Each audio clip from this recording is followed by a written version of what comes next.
everyone, my name is Ksenia, and if you're here, you're probably interested in sustainability, zero waste, minimalism, and mental health. Today, for the Autism Appreciation Month, I would like to share my experience of being an HSP, which means highly sensitive person. So what does it mean being an HSP? This is not just being sensitive to your surroundings, like loud sounds or bright light or intensive smells, but it is the way our brain is working and processing sensory information in a more deep way. The term HSP was coined by the psychologist Dr. Elaine Aron in 1990s. Like I said before, highly sensitive people can be easily overstimulated by social situations, loud noises, and strong smells. They have deeper emotional responses to external stimuli. And though it's not really a diagnosis, this is a personality trait that is common in 15 to 20% of people. Now, since it's the Autism Awareness Week, I wanted to talk about autism and neurodiversity. Autism spectrum disorder has to do with the way your brain processes things, and also with biochemistry of your brain. There are many misconceptions about autism, and this is why we call it the spectrum, because it varies from person to person a lot, and men and women experience it differently. And of course, there is difference between children that have been diagnosed early on and then have been accommodated into with their development. You know, they have been provided tools to help them with their autism disorder. And then there are adults who have been diagnosed later on, and they have developed coping mechanisms that may be harmful for their mental health. And while there is overlap between HSP and ASD, they are not the same thing, and some people with autism can have a highly sensitive personality, and vice versa. Some people with highly sensitive personalities are not autistic, and this is my case. While there is a bit of overlap between autism spectrum disorder and HSP, I want to remind again that HSP is a personality trait that's common for folks with ASD and without. And there is even opinion that I've heard from people with autism that HSP or other traits or disorders on the spectrum, like Asperger's, are are like more cool than some other ways of autism, which I think is unfair, and we all know that there are many misconceptions and stigma about mental health and about neurodiversity as well. Like I said, there are people who can have both autism spectrum disorder and be a highly sensitive person. Everyone's experience is different, and today I'm going to talk about my experience and survival tip as an HSP. Throughout my life, I've noticed that a lot of social interactions, especially events that involve loud music or people talking very loudly, would impact me in a negative way. I am usually always very drained after an event with a lot of people, and even if there are people who I know very well, I still need some time to recharge. As a kid, I was always scared of loud noises, and once we had at the kindergarten we had a play, and there was a witch there that came in as with a loud noise in the microphone. And I got really scared, and I had nightmares after that. I don't know if it has to do with me being an HSP or just having a very vulnerable psyche. I also have some sensory issues that are regarding touch.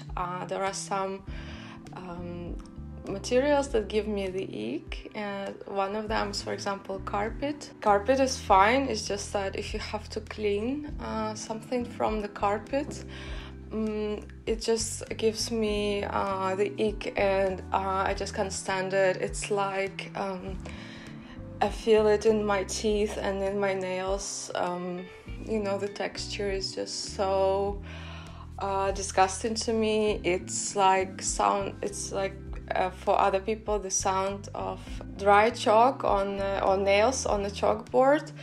Well, the nails on carpet or just any fabric on carpet rubbing against each other is just super yucky for me. So let me know in the comments if you have sensory icks like that.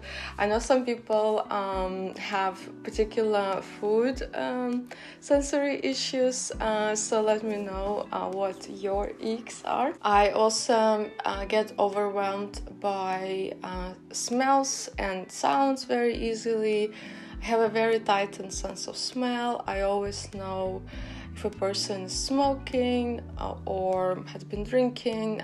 Maybe it's because it's my trauma response to my dad, who was an alcoholic while I was growing up, so that I would know straight away that he had been drinking.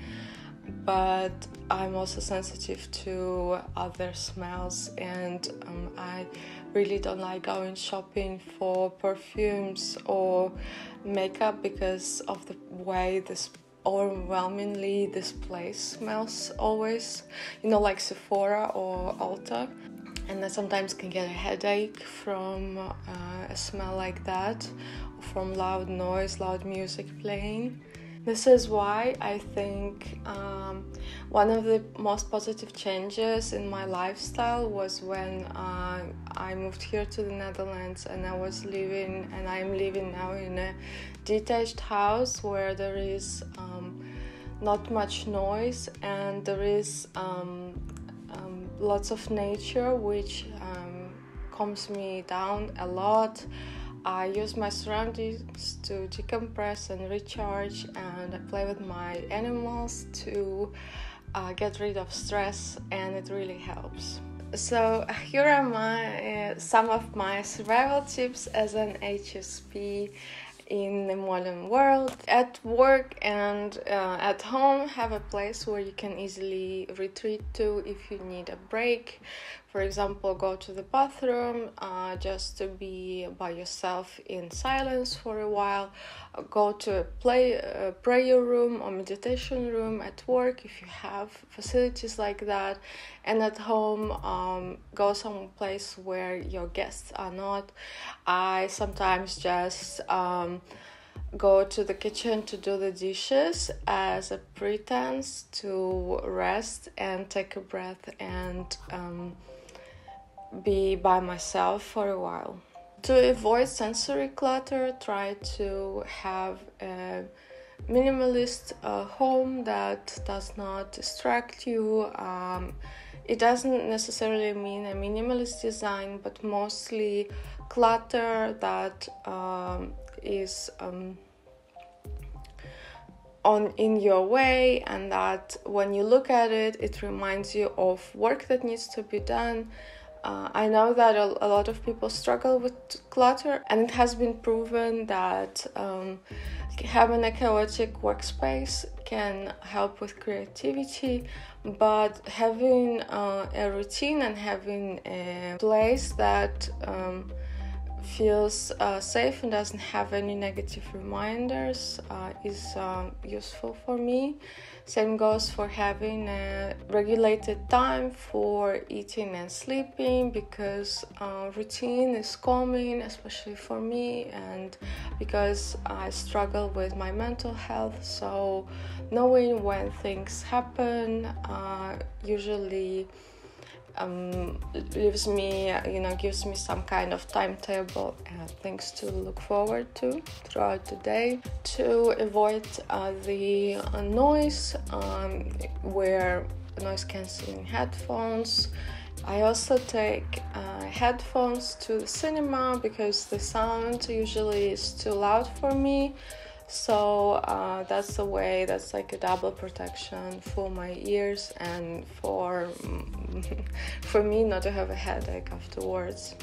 Coffee, energetic drinks, and alcohol are known stimulants, and they can make you overwhelmed and be more emotional and prone to crying, which HSP already are. So I would say avoid it if you are in a public space, or if you are already feeling overwhelmed, and just stick to non-caffeinated drinks.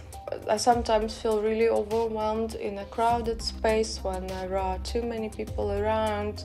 Crowds overall give me heebie-jeebies because I know that if something happens, there is a crowd wave, it's quite hard to escape straight away, and being pressed against other people is quite scary for me.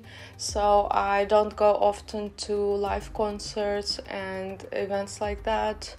And for example, if you go to a gym and the music there is too loud, or you go to an exercise class that involves shouting, I would switch to something different, like a home workout or a yoga class, which is more relaxed than a jazzercise class. I don't know.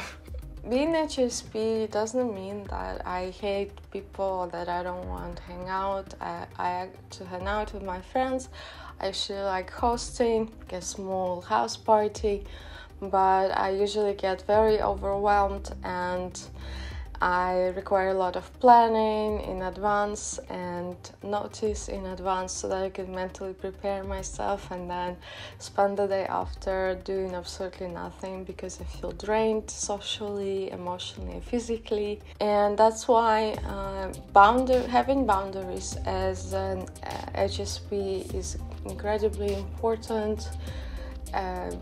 Sometimes people like me are really sensitive, empathic, and conflict avert, which may prompt some people to take advantage of us, but we shouldn't be pushovers and try to have our own boundaries. And I remember that when I was younger, I would sometimes say yes to the agreements and social obligations that I would later regret, just because I felt pressure to do them.